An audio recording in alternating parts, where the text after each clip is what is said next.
one story that I've told. I thought Randy was going to talk a little bit more about the targeting of blacks. Blacks, Libyans of darker skin. Now, approximately 50% of Libya looks like me.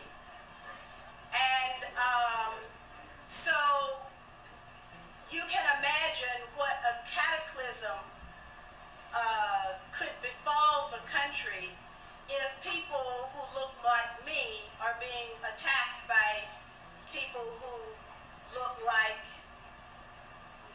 Gaddafi, you know, of that skin color.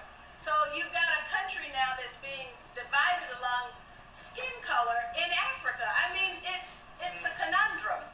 It doesn't even make sense. But this is the kind of thing that happens, and so now people who look like me walk the streets in fear. And many of them left because they were afraid. One soldier who was in the eastern part of the country was targeted for the color of his skin.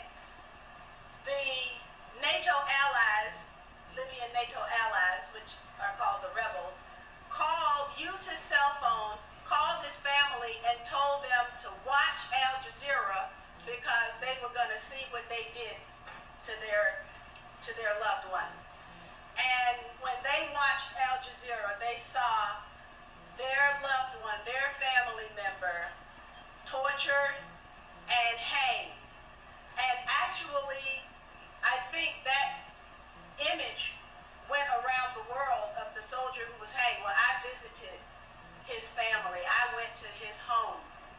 I met his mother and his brothers who spoke to the rebels and pleaded with the rebels to not do any harm to him because he was a Libyan. The rebels were accusing him of being an African mercenary. The other thing I would say, the name I did not call, the first person who mentioned the word mercenary, to my knowledge, was Susan Rice, who is the U.S. ambassador to the United Nations, in her remarks at the passage of the UN Security Council resolution.